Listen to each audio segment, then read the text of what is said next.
নবী সাল্লাল্লাহু আলাইহি ওয়াসাল্লাম ঈশার নামাজ পড়েছেন। কিসের নামাজ? ঈশার নামাজ পড়ে কাবা ঘরের পাশে হাতিম আছে, কাবার হাতিম, হাতিমের উপর তিনি শুয়ে আছেন ডান কাত হয়ে। ডান কাতে শোয়া সুন্নত। ডান কাতে শুয়ে আছেন, তন্দ্রা ভাব, পরিপূর্ণ ঘুম আসে নাই। এবার তিনি শুয়ে আছেন, হঠাৎ দুইজন ফেরেশতা আসলেন। কয়জন ভাই? একজন জিবরাইল আলাইহিস সালাম, একজন মিকাইল আলাইহিস সালাম। এসে নবী সাল্লাল্লাহু আলাইহি ওয়াসাল্লামকে আস্তে করে জাগিয়ে দিলেন। জাগিয়ে নবী সাল্লাল্লাহু আলাইহি ওয়াসাল্লামকে হাত ধরে নিয়ে যাচ্ছেন কোথায়? পাশে জমজম কুমের পাশে। পাশে জমজম কুম আছে, দেখেছিলেন না? যারা হজ উমরা করে আসছেন হয়তো দেখতে পারবেন। এই জমজম আগের মতো তো আর নাই, একটা আইডিয়া পাবেন আর কি। জমজম কুমের পাশে নিয়ে গিয়ে নবী সাল্লাল্লাহু আলাইহি ওয়াসাল্লামকে আবার আস্তে করে শুইয়ে দেওয়া হয়। এই যে পুরো ঘটনাগুলো ঘটে যাচ্ছে না, এগুলো কিন্তু মুহূর্তে ঘটে যাচ্ছে। মানে পুরো বিশাল ঘটনা ঘটে যাওয়ার পর দেখা যাবে ওই অজুর পানি কেবল গড়িয়ে গড়িয়ে যাচ্ছে, এখনো শেষ হয় না। মানে সময় কে নিয়ন্ত্রণ করে? পৃথিবীর সময়ের ফ্রেম আর আল্লাহ পাকের টাইম ফ্রেম এক নয়। আল্লাহ পাকের টাইম ফ্রেম টোটালি ডিফারেন্ট, আমাদের টাইম ফ্রেম আলাদা। মনে থাকবে?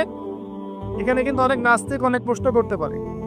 এবার শুইয়ে দেওয়ার পর নবী সাল্লাল্লাহু আলাইহি ওয়াসাল্লামের বুকটাকে একদম এই গলার নিচ থেকে নিয়ে যেখানে লোম উঠে নাভি, এই নাভি পর্যন্ত চিরে দেওয়া হয়েছে জীবিত অবস্থাতেই। জীবিত অবস্থাতেই এবার তার হার্ট, কলিজাটাকে বের করা হয়েছে। এই প্রথম ওপেন হার্ট সার্জারি নাম শুনেছেন কিনা? যে ওপেন হার্ট সার্জারি হচ্ছে। এবার এই কলিজাটাকে প্রথমে জমজমের পানি দিয়ে ধোয়া হয়েছে। কিসের পানি? জমজমের পানির মধ্যে শেফা আছে। যাদের অসুস্থতা আছে জমজমের পানিতে সূরা ফাতিহা ফু দিয়ে খাবেন, ইনশাআল্লাহ শেফা হয়ে যাবে।